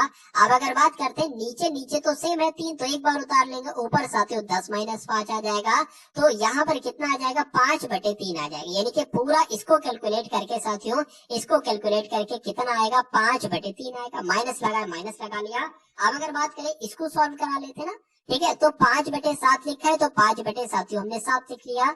इस भाग का निशान हम इसको गुणा में बदल लेंगे, लेकिन गुणा में बदलने के बाद एक शर्त होती है कि इसकी उल्टा पलटी होगी। जैसे 9/14 लिखा है ना, तो 14 साथियों यहाँ पर 9 हो जाएगा, और -5/3 ये है। अब देखिए साथियों 7 एकम 7, 7 दूना आपका 14 हो जाएगा, ठीक है। अब क्या हो जाएगा, 5 दूना आपका 10 हो जाएगा और यहाँ पर नीचे आपका 9 आ जाएगा, -5/3 आ जाएगा। अब इसको साथियों आप देख लीजिए कितना कितना आपके पास आ गया, 10/9 आ गया, -5/3 आ गया। अब यहाँ पर अगर बात करें साथियों, यहाँ पर क्या था, यहाँ पर 3/4 था। और फिर ये क्या था साथियों, फिर आपका अगर बात करें ये आपका 75 था, उसके बाद साथियों भाग 30 था, उसके बाद -3/4 था, उसके बाद यहाँ पर ऑफ था। अब यहाँ पर चूंकि साथियों ऑफ है तो यहाँ पर इसका मतलब गुणा आ जाएगा, यानी कि 10/9 से पहले गुणा आ जाएगा और ये 3/4 लिखा हुआ है, 3/4 साथियों लिख जाएगा। ये क्या है, ये 75/30 है ना, मतलब 75/30, तो 15 दूना 30 हो जाएगा, 15×5 75 हो जाएगा, यानी कि इसकी जगह 5/2 आ जाएगा, गुणा में 5/2 आ गया। तो अब आपके पास साथियों कितना रहा, इतना रहा जितना आपके सामने। अच्छा यहाँ पर माइनस आएगा, यहाँ पर मैंने गुणा का निशान क्यों लगा दिया, यहाँ पर तो माइनस आएगा, क्यों, क्योंकि यहाँ पर भी माइनस है। चलिए अब अगर साथियों बात करते हैं अब किसको सॉल्व कराना है, अब इसको सॉल्व करा लीजिए, 2 आ जाएगा यहाँ पर और यहाँ पर साथियों 10 आ जाएगा। तो अब आपके सामने जो आया है 5/2 माइनस है 5×3 आपका 15 हो जाएगा, 5×3 15 और यह क्या हो जाएगा, आपका 18 हो जाएगा, -5/3 यहाँ पर साथियों आ जाएगा। चलिए ठीक है। अब अगर बात करें साथियों इसको कैलकुलेट करा ले, इस पूरे को कैलकुलेट करा ले, 5/2 आपके पास आ गया है। अच्छा इसको और ये कट रहा है, 3×5 आपका 15 हो जाएगा, 3×6 18 हो जाएगा। अब आपके पास साथियों क्या है, अब आपके पास आया है 5/2 -5/6 -5/3 आपके पास आ गया है। देखिए अब अगर बात करें इसको और इसको कैलकुलेट करा लेते, 6 यहाँ पर है ना, इसको भी 6 बना लो, आसान रहेगा। इसको 6 बनाओगे तो साथियों 3 से गुणा कराओगे और इसकी भी 3 से गुणा कराओगे तो कहा जा सकता है ऊपर साथियों कितना हो जाएगा, ऊपर 3×5 15 आपका हो जाएगा और नीचे आपका कितना हो जाएगा, 6 हो जाएगा। तो नीचे तो 6 हो जाएगा साथियों, ऊपर 15 हो जाएगा, नीचे भी 6 तो एक बार 6 आ जाएगा और ऊपर 15 में से 5 जाएगा तो 10 आ जाएगा। यहाँ पर कितना था, 5/3 था। इसको भी साथियों ऐसा करो 6 बना लो, तो 2 से इसकी गुणा कराओगे तो ये 6 बन जाएगा, 2 से इसकी गुणा कराओगे तो ये 10 बन जाएगा, नीचे भी 6 इधर भी 6 इधर भी 6 हो जाएगा और 10 में से 10 जाएगा तो साथियों 0 बचेगा। तो आंसर आपका क्या जाएगा, 0/6 जाएगा। और जब ऐसा होता है कि 0 के बटे में कोई नंबर होता है तो वहां पर आंसर आपका 0 ही होता है। तो 0 ऑप्शन में है, बिल्कुल है साथियों, ऑप्शन नंबर बी में है, तो यही आपका बिल्कुल सही जवाब हो जाता है। एक वस्तु का अंकित मूल्य 450 रुपए है, इसे 10%, X% और 20% की 3 क्रमिक छूटों के बाद इसको 267.30 रुपए में बेचा जाता है। X का मान आपसे साथियों यहाँ पर पूछा जा रहा है। देखिए अंकित मूल्य साथियों कितना है, अंकित मूल्य है 450। इस 450 पर यानी कि इस अंकित मूल्य पर साथियों पहले जब 10% की छूट दी जाती है यानी कि इसको 90% पे बेचा जाता है, क्या कह सकते हैं, 90/100 हो जाएगा। ठीक है, X% की बात आई, देखिए कभी भी मान लीजिए जिसके 10% यहाँ पर है तो हमने उसको कितना लिखा, एक तरीके से 100 - 10 ऐसे करके तो लिखा, तभी तो साथियों 100 में से 10 जाएगा तो 90 बचेगा, यानी कि 90 में से 100 होगा। 20 होता तो हम क्या लिखते साथियों, यहाँ पर 100 - 20 लिखते, लेकिन ये संख्या हमें पता है तो हमने यहाँ पर घटा दिया। लेकिन अगर ये संख्या साथियों हमें पता ना होती तो हम क्या करते, तो हम 100 - x कर देते। अब जैसे कि ये यहाँ पर X% है तो यहाँ पर हमें क्या करना पड़ेगा साथियों, 100 - x/100 करना पड़ेगा। उसके बाद देखिए एक और साथी छूट दी जाती है 20% की, यानी कि तो कितना हो जाता है, 80/100 हो जाता है। तो अब इन छूटों को देने के बाद वो जो वस्तु बेची जाती है वो साथियों कितने रुपए में बेची जाती है, 267.30 रुपए में बेची जाती है। तो 267.30 रुपए में बेची जाती है। एक्स का मान आपसे पूछा जा रहा है, यानी कि ये जो एक्स है ना, एक्स इसका मान साथियों आपसे पूछा जा रहा है कितने प्रतिशत की उसको छूट दी गई। चलिए तो यहाँ पर अगर बात करें, देखिए x का मान आपको इस पूरे को कैलकुलेट कराना है और x का मान आपको निकालना है। इसकी अगर बात करें तो 20 चौक आपका 80 हो जाएगा, 20×5 आपका साथियों 100 हो जाएगा। इसकी अगर कट करें, इस 0 से ये 0 कट जाएगा, इस 0 से साथियों ये 0 आपका कट जाएगा। ठीक है, चलिए अब अगर बात करें, देखिए नीचे आपका 100 है, ठीक है, और नीचे आपका 5 है। अगर इस 5 को भी कट कर दे और 5 नीम 45 कर दे तो कोई दिक्कत नहीं। अब बहुत ध्यान से देखिएगा साथियों, अब बहुत ध्यान से देखिएगा, ये 100 माइनस एक्स है ना, 100 माइनस एक्स यहाँ पर हमने लिख लिया, 100 माइनस एक्स बराबर ये क्या लिखा है 267, ये भी साथियों हमने लिख लिया, 0.30 भी लिख लिया। अब नीचे कौन कौन सी संख्या है, नीचे साथियों सिर्फ 100 है तो ये 100 लगेगा इसमें नीचे। और अगर बात करें जो ऊपर वाला होगा ना वो भाग में आ जाएगा इसके, तो ऊपर क्या क्या है 9 है और ये 90 है, यानी कि 9 और 90 है तो ये आपका 81 हो जाएगा। ठीक है, और साथियों कितना है, और आपका 4 है तो ये आपका 4 हो जाएगा। अब देखिए दो संख्याओं के बाद पॉइंट लगा है, पॉइंट हटाएंगे साथियों, नीचे 2 जीरो बढ़ाएंगे एक लगा के। अब इन 100 से ये 100 आपका कैंसिल हो जाएगा। ठीक है, चलिए अब एक बार साथियों इसको और कट कर लीजिए, देखिए क्या ये साथियों 4 से कट हो रहा है, देख लेते हैं हम लोग एक बार। 4 से तो नहीं कट हो रहा है, ठीक है, ये 3 से कट हो जाएगा, देख लीजिए 3 एकम आपका 3 हो जाएगा, 3 एकम क्यों 3 3 सत्ती के 3 अट्ठे आपका 24 हो जाएगा। कितना बचेगा साथियों 2 बचेगा, 3 नीम आपका 27, 3 अट्ठे आपका 24 हो जाएगा, 2 बचेगा 27 बचेगा, 3 नीम 27 और 3 एकम 3 और 0 लग जाएगा। ये कटेगा साथियों 3 से, 3 दूना 6 हो जाएगा, 3 सत्ते 21 हो जाएगा। इस 0 से साथियों ये 0 कट जाएगा। और अगर बात करें 3 नीम आपका कितना आ जाएगा, 3 नीम 27 आ जाएगा। इसको अगर कट करेंगे तो यहाँ पर लिख लीजिए 3 दूना आपका 6 होगा, 3 नीम 27 होगा, 3 सत्ते 21 होगा और 0 नहीं होगा। ठीक है, और अब नीचे साथियों क्या बचा है, 9 बचा है और 4 बचा है। अब 3 से एक बार और देख लीजिए साथियों, कट हो रहा है, 3 से नहीं कट हो रहा है, देखिए हाँ कट हो जाएगा। ये ऐसा करो 9 से ही कट हो जाएगा, 9 कम 9 तो 9 3 27 हो जाएगा, 2 बचेगा 27 हो जाएगा, 9 3 27 और 0 का 0 यहाँ पर लग जाएगा। ठीक है, अब ये भी कट हो गया। अब इसको साथियों 4 से कट करा लो, यानी कि 330 को साथियों 4 से कट करा लो, आंसर आपका आपके सामने आ जाएगा। 4 अट्ठे 32 हो जाएगा, बिल्कुल 4 अट्ठे 32 हो जाएगा, एक जाएगा 10 हो जाएगा, 4 दूना 8 हो जाएगा, बिल्कुल एक बचेगा, पॉइंट लगेगा, 0 बढ़ेगा साथियों, 4 दूना 8 हो जाएगा। तो कुल मिला के साथियों 82.2 यहाँ पर आ रहा है। चलिए अच्छा यहाँ पर एक बात है, देखिए 4 अट्ठे 32 होगा ना, 4 अट्ठे 32 हो गया, ठीक है। उसके बाद 4 अट्ठे 32 में से साथियों जब एक बचेगा तो ये 10 हो जाएगा, 4 दूना आपका 8 हो जाएगा, 8 हो जाएगा तो साथियों यहाँ पर एक नहीं यहाँ पर 2 बचेगा और पॉइंट लगाएंगे, 0 बढ़ाएंगे, 4 पंजे आपका कितना हो जाएगा, 4 पंजे आपका 20 हो जाएगा। तो इतना कुल मिला के यहाँ पर आता है। अब देखिए, अब यहाँ पर कहा गया है कि x का मान ज्ञात कीजिए, तो x का मान ज्ञात कीजिए साथियों। x का मान कैसे हम ज्ञात कर पाएंगे, x का मान हम कैसे ज्ञात कर पाएंगे, 100 माइनस एक्स यहाँ पर साथियों हमने लिखा था, बिल्कुल लिखा था 100 माइनस एक्स। तो x की वैल्यू क्या आई है साथियों, 82.5 आई है। तो जब 100 में से 82.5 घटाओगे तो 17.5% बचेगा, यानी कि साथियों यहाँ पर जो बट्टा आपका लग रहा था वो 17.5% का लग रहा था और यही आपका बिल्कुल सही जवाब हो जाता। भाई बहुत बढ़िया, वेरी गुड क्लास। अब उसके बाद देखिए कि एक निश्चित धनराशि, कोई निश्चित धनराशि है, कोई राशि है, वो साधारण ब्याज पर 2 वर्षों में कितनी हो जाती है साथियों, 8,640 हो जाती है। और 3 वर्षों में कितनी हो जाती है, देखिए 2 वर्षों में तो साथियों इतनी हो जाती है और 3 वर्षों में 9,720 हो जाती है। धनराशि में धनराशि और वार्षिक ब्याज दर कितनी होगी, यानी कि आपसे धनराशि भी पूछी जा रही है, पूछा जा रहा है कि मूलधन कितना होगा, और पूछी जा रही है साथियों आर, यानी कि पूछा जा रहा है कि दर कितना होगा। तो ये दो चीजें आपको यहाँ पर बताना है, कौन कौन सी।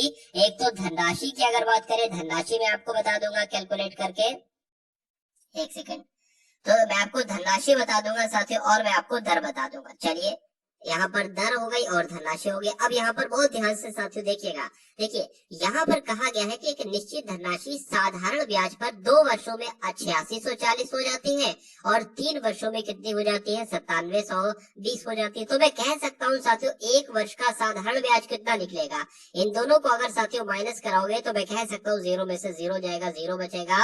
और अगर बात करें साथियों ये 12 में से 4 जाएगा, कितना बचेगा, 8 बचेगा। और यहाँ पर साथियों 0 आ जाएगा और यहाँ पर 10 आ जाएगा, यानी कि कह सकते हैं कि 1 वर्ष का जो साधारण ब्याज प्राप्त होता है वो 1080 प्राप्त होता है। ठीक है, अब यहाँ पर साथियों देखिए 2 वर्ष का साधारण ब्याज है, 2 वर्ष का साधारण ब्याज है तो इसकी जरा 2 से गुणा करो। मैं ये देखना चाहता हूँ कि 2 वर्ष का साधारण ब्याज है कितना आखिर। तो 2 वर्ष की अगर इससे गुणा करा लेंगे तो ये साथियों 2160 हो जाएगा। तो मैं कह सकता हूँ इसमें 2 वर्ष का साधारण ब्याज भी ऐड है। मतलब ये जो संख्या है ना, इसमें मूलधन तो है, इसमें 2 वर्ष का साधारण ब्याज भी ऐड है क्योंकि लिखा हुआ है, और 2 वर्ष का साधारण ब्याज हमने निकाल दिया है। तो हम जब इसमें से 2 वर्ष का साधारण ब्याज घटा देंगे तो ये मूलधन ही तो निकल आएगी, यानी कि पहले प्रश्न का हमें जवाब मिल जाएगा। तो 8640 में से साथियों 2160 घटाएंगे जो कि 2 वर्ष का साधारण ब्याज है, तो हमें कितना मिल जाएगा? हमें हमें यहाँ पर मिल जाएगा साथियों कितना? हमें यहाँ पर मिल जाएगी धनराशि मिल जाएगी कुल मिला के। तो 6480 रुपए कहाँ पर लिखा हुआ है? 6480 रुपए, एक तो 6480 रुपए ये लिखा हुआ है, एक साथियों ये लिखा हुआ है। या तो option number A right answer होगा या आपका डी राइट आंसर होगा। लेकिन अब हम साथियों निकाल लेते हैं क्या? अब हम साथियों एक बार दर भी निकाल लेते हैं। 6480 रुपए आपका मूलधन हो गया। अच्छा, दर निकालने की अगर बात करते हैं तो दर बराबर क्या होता है? दर बराबर होता है SI इंटू 100 बटे P इंटू टी। ठीक है, इसमें हम बैठा देते हैं। अब अगर साधारण ब्याज की यहाँ पर अगर बात करते हैं तो 1 वर्ष का साथियों साधारण ब्याज कितना निकला था, या 2 वर्ष का लिख लेते हैं, 2160 निकला था। 2160 हो गया गुणा 100 हो गया, और मूलधन कितना है? 6480 है। ठीक है, 6480 हो गया, और कितने समय के लिए? 2 समय के लिए, 2 वर्ष के लिए। अब इसको अगर कट करने पर आए साथियों तो ये कैसे कट होगा यहाँ पर मैं आपको बता देता हूँ। देखिए, इस जीरो से आपका ये जीरो कैंसिल हो जाएगा, 2 एकम 2 हो जाएगा, और इसको अगर कट करेंगे 2 एकम 2 0, 2 अट्ठे 16 हो जाएगा। ठीक है, इतना कट हो गया। अब अगर बात करें इसको यहाँ पर लिख लीजिए 10800, और यहाँ पर कितना आ जाएगा? 648 आ जाएगा। इतना अब साथियों बचा है कुल मिला के, और कुछ नहीं है। चलिए 2 ही से कट कर लेते हैं, 2 3 6, 2 2 4, 2 चौक 8 हो जाएगा, 2 5 10, 4 आ जाएगा, 00 आ जाएगा। फिर से 2 से कट करें, 2 एकम 2, 2 छंग 12, 2 दूना 4 हो जाएगा। यहाँ पर साथियों आपका 2 दूना 4, 2 सत्ते 14, ये आ जाएगा। 2 से कट करेंगे, 2 अट्ठे 16, 2 एकम 2 आ जाएगा। इसको कट करेंगे साथियों, 2 एकम 2, 2 3 6 आपका आ जाएगा, 2 पंजे 10, 1350 आ जाएगा। 3 से अगर कट करें ना तो 3 चौक 12 आ जाएगा, 3 पंजे 15 आ जाएगा। अगर इसको कट करेंगे 3 एकम 3, सॉरी 3 दूना 6 आ जाएगा, और यहाँ पर 2 चला जाएगा, 3 सत्ते आपका 21 आ जाएगा। ठीक है, अब 9 पंजे की अगर बात करें, 9 पंजे आपका 45 हो जाएगा, 9 कम 9, 9 दो 18, 9 3 27 हो जाएगा। तो कुल मिला के 50/3 आपको यहाँ पर मिल रहा है। तो आर कितनी निकल रही है साथियों? आपकी 50/3 निकल रही है। तो इसको कैसे कैलकुलेट करेंगे? तो साथियों 3 आ जाएगा, 3 एकम 3 हो जाएगा, कितना बचेगा? 2 बचेगा, 20 हो जाएगा, 3 छग 18 हो जाएगा, कितना बचेगा? 2 बचेगा। तो आर भी साथियों निकल गई। आर कितनी आती है साथियों? 16 सही 2/3 आती है। तो 16 सही 2/3 कहाँ पर लिखी हुई है? ऑप्शन नंबर डी में लिखी हुई। तो यही आपका बिल्कुल सही जवाब हो जाएगा, और मूलधन तो हमने पहले ही निकाल लिया था। तो जिनका भी आंसर यहाँ पर डी है तो बिल्कुल करेक्ट है। उसके बाद देखिए साथियों, अगले नंबर का क्वेश्चन आपकी स्क्रीन पर है, देखिए और बताइए सही जवाब आपका क्या होगा। देखिए, ए और बी की आयु का आय का अनुपात कितना है? उनकी आय, अगर ए की आय साथियों 4 है तो बी की आय कितनी है? 5 है, ऐसा कह रहे हैं। और उनके व्यय का अनुपात कितना है? 2:3 है। मतलब अगर कमाते 4 है तो खर्च 2 करते हैं, कमाते 5 है तो खर्च 3 करते हैं। यदि ए और बी क्रमशः 7200 रुपए और 6000 रुपए की बचत करते हैं, यानी कि इतने इतने रुपए बचाते भी हैं, तो ए की आय आपसे पूछा जा रहा है, यानी कि 4x का मान एक तरीके से पूछा जा रहा है। देखिए, ए और बी की आय का अनुपात कितना दे रखा है? 4:5 दे रखा है। मान लेते हैं ए की आय साथियों 4x हो जाएगी, और बी की आय कितनी हो जाएगी? 5x हो जाएगी। उसमें ये भी दिया है साथियों कि ए जो बचत करता है वो 7200 रुपए की बचत करता है। ठीक है, 7200 रुपए की बचत करता है। अब इंसान मान लीजिए साथियों, अब उसकी आय कितनी? उसकी आय साथियों 4x है। अब इस 4x में से साथियों अगर वो कितना बचाएगा? 7200 रुपए बचाएगा। तो आगे क्या आएगा साथियों? आगे क्या आएगा? 7200 में यहाँ पर लिख देता हूँ। अब एक व्यक्ति अपनी आय में से साथियों अपना क्या निकालेगा? अपनी बचत अगर वो निकालता है तो उसके सामने क्या आएगा? उसके सामने एक तरीके से व्यय आएगा, यानी कि उसने कितना खर्चा किया। आपकी आय मान लीजिए साथियों 10 है, आपने उसमें से 2 रुपए बचत किए, तो ये क्या निकलेगा? ये साथियों खर्च ही तो निकलेगा, यानी कि 8 रुपए आपने खर्च कर लिए। अब उसी प्रकार अगर बात करते हैं, देखिए और यहाँ पर जो व्यय है ना, व्यय का भी अनुपात दे रखा है। व्यय का अनुपात कितना है कि ए का 2 है और बी का कितना 3 है। तो यहाँ पर फिर से मैं लिख लेता हूँ, मान लीजिए इसकी एक ही आय में से साथियों उसकी बचत को जब माइनस करते हैं तो कितना आता है साथियों, उसका व्यय का अनुपात आ जाता है जो कि 2 है। ठीक है, अब उसी प्रकार अगर बात करें साथियों बी की आय कितनी है 5x है, इसमें से ये बचत कितनी करता है 6000 रुपए की बचत करता है, तो साथियों इसका भी अनुपात आ जाएगा व्यय का, तो 3 है। तो ये अब इसको साथियों आपको सॉल्व करना है, बस और कुछ नहीं आपको करना है। 4 आपका साथियों 12x हो जाएगा, 12x हो गया। 72 की 3 से साथियों कराओगे 216 आ जाएगा, 216 डबल 0 लग जाएगा, बराबर 5 दूना 10x आ जाएगा और 6 दूना साथियों 12 आ जाएगा यहाँ पर। चलिए तो ये आपका 12000 हो गया। अब देखिए यहाँ पर 12x है और ये 10x है, उधर है बराबर के इधर आएगा, माइनस का हो जाएगा तो 2x बचेगा। अब 2x बराबर साथियों कितना हो जाएगा, 2x बराबर आपका 216 में से, अब अगर मैं यहाँ पर लिखूं तो 216 डबल 0 में से कितना घट जाएगा साथियों, 12000 घट जाएगा। ठीक है ना, तो 216 में से जरा 120 साथियों घटा लो, 216 में से 120 घटाओगे क्या बचेगा 6, और यहाँ पर साथियों 9 बचेगा, 96 बचेगा कुल मिला के। ठीक है, यानी कि 9600 बचेगा। तो अब आप साथियों यहाँ पर देख पा रहे होंगे कि 2x बराबर कितना है, 2x बराबर 9600 है।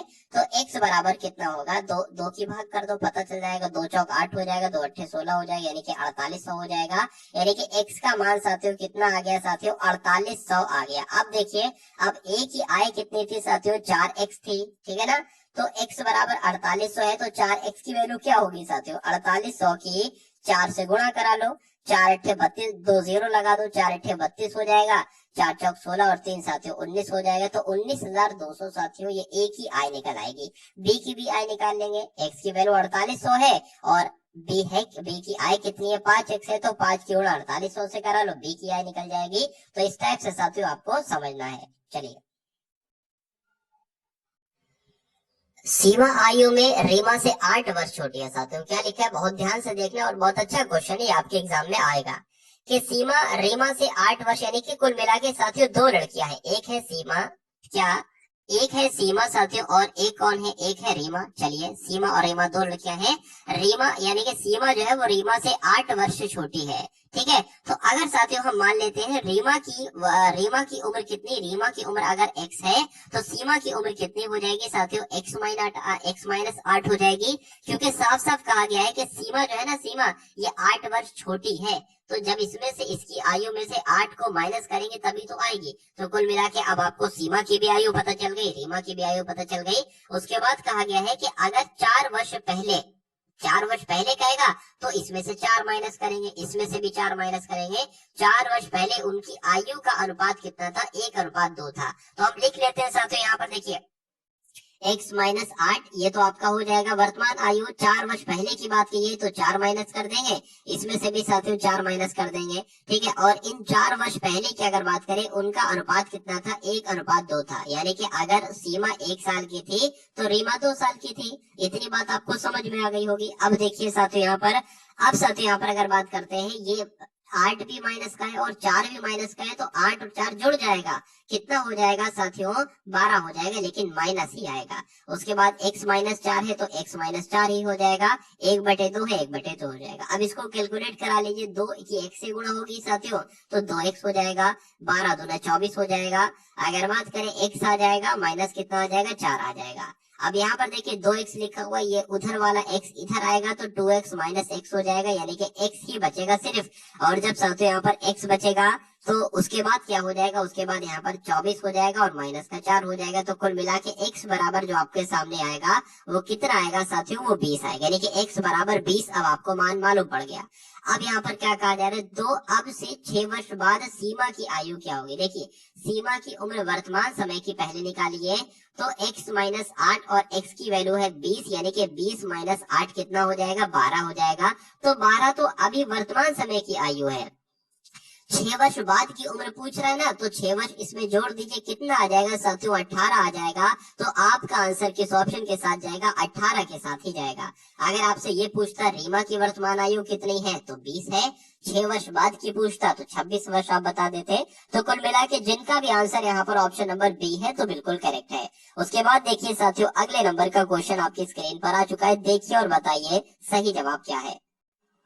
चलिए तो 6+3 लिखा हुआ, 6+3 ऑफ 7, यहाँ पर साथियों 7-5 है, ब्रैकेट बंद है, भाग लिखा हुआ 2 ऑफ 11 लिखा है, इसका मान आपसे पूछा जा रहा है। देखिए 6+3 लिखा है तो 6+3 आ जाएगा, और ऑफ का मतलब साथियों गुणा होता है तो 7-5 आ जाएगा। अब यहाँ पर इसको सबसे पहले आपको सॉल्व करना है, और भाग हो तब भी नहीं, सबसे पहले इसको साथियों सॉल्व करना है। उसके बाद ब्रैकेट बंद हो जाएगा, ब्रैकेट बंद हो गया, भाग का निशान आ गया साथियों, बिल्कुल भाग का निशान आ गया। और यहाँ पर अगर बात करें 2 × 11 है ना, तो कितना आ जाएगा, 22 आ जाएगा। ठीक है, अब 6 प्लस यहाँ पर साथियों 3 7 21 हो जाएगा, और माइनस यहाँ पर 5 हो जाएगा, तो 21 6 कितना हो जाएगा, 27 हो जाएगा। और 27 में से साथियों 5 जाएगा तो कितना बचेगा, 22 बचेगा। अब 22 भाग 22 है, तो जब 22 की भाग करोगे साथियों 22 से तो कितना बचेगा, एकम एक है, तो एक आपका साथियों बिल्कुल सही जवाब हो जाता है। अब उसके बाद देखिए अगले नंबर का क्वेश्चन आपकी स्क्रीन पर है, देखिए और बताइए सही जवाब आपका क्या होगा। देखिए अच्छा क्वेश्चन है, शानदार क्वेश्चन यहाँ पर आपकी स्क्रीन पर है। अगर बात करें कि सोनी और गीता एक साथ मिलकर किसी काम को 8 घंटे में करती है, तो सोनी मान लीजिए एस हो गई और गीता क्या हो गई, गीता जी हो गई। तो सोनी और गीता मिलकर किसी काम को 8 दिन में करती है, और सोनी अकेले क्या, सोनी अकेले साथियों उस काम को 12 दिन में 12 घंटे में करती है। गीता अकेले अगर उस कार को करे, गीता अकेले अगर उस कार को करे तो कितने घंटे में समाप्त करेगी, आपसे पूछा जा रहा है। तो साथियों उसके बाद सेकंड स्टेप आपको करना होता है, यहाँ पर एक ऐसा नंबर लेना होता है जो कि 8 के पहाड़े में भी आए और 12 के पहाड़े में भी आए, और कितनी बार में आएगा, 8 3 24, तो 3 यहाँ लिख लोगे, 12 दूना 24 तो यहाँ लिख लोगे। तो अब आपको कुल मिला के ये पता चल गया कि एस और जी 1 घंटे में कितना काम करते हैं, 1 घंटे में 3 काम करते हैं। आपको ये पता चल गया कि एस 1 घंटे में कितना काम करता है साथियों, 2 काम करता है। तो मैं कह सकता हूँ साथियों, देखिए एस अगर 1 घंटे में, यहाँ पर मैंने आपको बताया कि 2 काम करता है, तो जाहिर सी बात है जी 1 घंटे में 1 काम करेगा, क्योंकि ये जब दोनों मिलकर ही तो 3 काम कर रहे हैं ना, इसलिए। तो टोटल काम क्या है, टोटल काम साथियों 24 है, और जब टोटल काम 24 है और जी की अगर बात करें 1 घंटे में 1 काम कर रहा है, तो ये 24 काम को कितने घंटे में निपटाएगा, 24 घंटे में निपटाएगा। तो आपसे यही पूछा गया था कि उस गीता अकेले उस काम को कितने घंटे में करेगी, तो 24 घंटे में करेगी। तो 24 कहाँ पर लिखा हुआ है साथियों, ऑप्शन नंबर डी में लिखा हुआ है, तो यही आपका बिल्कुल सही जवाब हो जाता है। उसके बाद देखिए साथियों, ये 60वें नंबर का क्वेश्चन है, ठीक है ना, ये 60वें नंबर का साथियों क्वेश्चन है। देखिए 1 विलियन में एल्कोहल और जल का अनुपात कितना है, मगर जैसे कि कहा गया है कि एल्कोहल अगर 4x है तो जल कितना है, जल 3x होगा। इस विलियन की 350 मिलीलीटर मात्रा में, मतलब इस पूरे की मात्रा कितनी है, एक मान लेते हैं साथियों, एक ड्रम है, इसमें 350 ml है, 350 ml है, इसमें पानी भी है, इसमें एल्कोहल भी है, और कहा गया है कि इस विलियन की 350 मिलीलीटर मात्रा में कितना और पानी मिलाने पर, कितना पानी मिलाने पर विलियन में एल्कोहल और जल का अनुपात 5:6 हो जाएगा। तो सबसे पहले साथियों ये निकाल लीजिए कि असल में, एक्चुअल में ये जल कितना है और पानी कितने है। तो जब 350 साथियों इस पूरे में है, तो मैं कह सकता हूँ साथियों एल्कोहल का अनुपात 4 है, 4x है, और जल का अनुपात 3x है, तो इसकी मात्रा निकाल सकते हैं। देखिए कैसे निकालेंगे, अगर बात करें साथियों एल्कोहल की निकालना ना, एल्कोहल की, तो एल्कोहल की कैसे निकालेंगे, पूरी मात्रा कितनी है, 350 है, एल्कोहल की निकालना, एल्कोहल का अनुपात क्या है साथियों, 4 है, नीचे क्या आ जाएगा, इनका जोड़ आ जाएगा, और इनका जोड़ 7 होता है, 7 एकम 7, 7 पंजे आपका 35 हो जाएगा, 0 लग जाएगा, 20 चौक कितने हो जाएंगे साथियों, 200 हो जाएंगे। तो 200 आपकी क्या निकल जाएगी साथियों, 200 आपकी एल्कोहल निकल जाएगी, ठीक है, 200 एल्कोहल निकल गई। तो अब जाहिर सी बात है साथियों 150 क्या निकल जाएगी, 150 आपकी किसकी मात्रा निकल जाएगी, जल की मात्रा निकल जाएगी। चलिए ठीक है, अब देखिए यहाँ पर अगर बात करें, अब ये किस टाइप से होगा, देखिए भाई इस विलियन की 350 मिलीलीटर मात्रा में कितना पानी और मिला दिया जाए, 200 तो एल्कोहल है, ठीक है, 200 एल्कोहल है, जल कितना है, जल 150 है, और कह रहे हैं कि जल में कितनी मात्रा और मिला दे, तो मैं कहूंगा एक सम मात्रा और मिला दो, ताकि मिलाने पर इसका विलियन का यानी कि एल्कोहल और जल का अनुपात जो है वो कितना हो जाए, वो 5:6 हो जाए, यानी कि एल्कोहल जो है वो 5 हो जाए और जल जो है वो 6 हो जाए, जब x में x मिला देते हैं साथियों, जल में x की मात्रा। तो कुल मिला के इसको कैलकुलेट कर लीजिए और x का मान निकाल लीजिए, 6 दूना आपका 12 हो जाए, यानी कि 1200 हो जाएगा, बराबर अगर बात करें, यानी कि प्लस अगर बात करें, ठीक है, प्लस ही आएगा। अब उसके बाद अगर बात करें 150 की साथियों 5 से पहले गुणा होगी तो कितना आ जाएगा, यहाँ पर बराबर आ जाएगा, ठीक है, क्योंकि यहाँ पर कोई 200 के बगल में कोई नंबर लिखा नहीं है तो प्लस माइनस आएगा नहीं। कुल मिला के 1200 बराबर साथियों 15 पंजे 75 होता है, तो यहाँ पर 75 750 आ जाएगा, प्लस आपका साथियों 5x यहाँ पर आ जाएगा। अब अगर बात करते हैं साथियों 1200 में से ये 750 माइनस करेंगे, इधर का आएगा तो 0 हो जाएगा, और 10 में से 5 जाएगा साथियों तो 5 बचेगा, और यहाँ पर 400, यानी कि 450 बराबर जो आएगा वो 5x की वैल्यू आएगी। तो एक x की वैल्यू साथियों कितनी आएगी, 90 आएगी, ठीक है ना। 90 आएगी तो मैं कह सकता हूँ साथियों कि अगर इतने ml विलियन में अगर पानी की मात्रा 90 मिलाई जाती है तो एल्कोहल और जल का अनुपात कितना हो जाता है, 5:6 होता है। तो आंसर आपका जो जाएगा वो ऑप्शन नंबर डी यानी कि 90 के साथ जाएगा। भाई बहुत बढ़िया, वेरी गुड क्लास। तो ये साथियों लगभग 60 क्वेश्चंस आपने यहाँ पर देखे। सबसे पहले 20 क्वेश्चन सामान्य हिंदी के, 20 क्वेश्चन सामान्य ज्ञान के, उसके बाद 10 क्वेश्चन आपने रीजनिंग के देखे, और 10 क्वेश्चन साथियों आपने मैथ के देखे, ठीक है ना। तो ये क्लास आपको साथियों कैसी लगी एक बार कमेंट सेक्शन में आप लोग अवश्य बताइएगा। चैनल पर अगर नए हैं तो चैनल को तुरंत सब्सक्राइब करके बेल आइकन पर क्लिक कीजिएगा। उसके अलावा अगर बात करें साथियों इस वीडियो को आप लोग एक बार शेयर भी जरूर कर दीजिएगा, और डिस्क्रिप्शन में साथियों ग्रुप वगैरह का लिंक है, उसको एक बार देखिएगा, और एक प्लेलिस्ट का मैं आपको लिंक दे रहा हूँ, उसको अगर आप साथियों पूरा देख लेते हैं तो मुझे ऐसा नहीं लगता कि उससे बाहर पेपर आपका आएगा। तो उस प्लेलिस्ट का भी लिंक साथियों आपको डिस्क्रिप्शन में मिल जाएगा, एसएससी जीडी प्लेलिस्ट का लिंक है। वहां पर जाकर साथियों सारी वीडियोस अगर आप वॉच कर लेते हैं तो मेरा मानना है एसएससी जीडी 2024 में इस बार एक सिलेक्शन आपका जरूर पक्का हो जाएगा। तो मिलते हैं हम सभी लोग आने वाली वीडियो में। जय हिंद साथियों।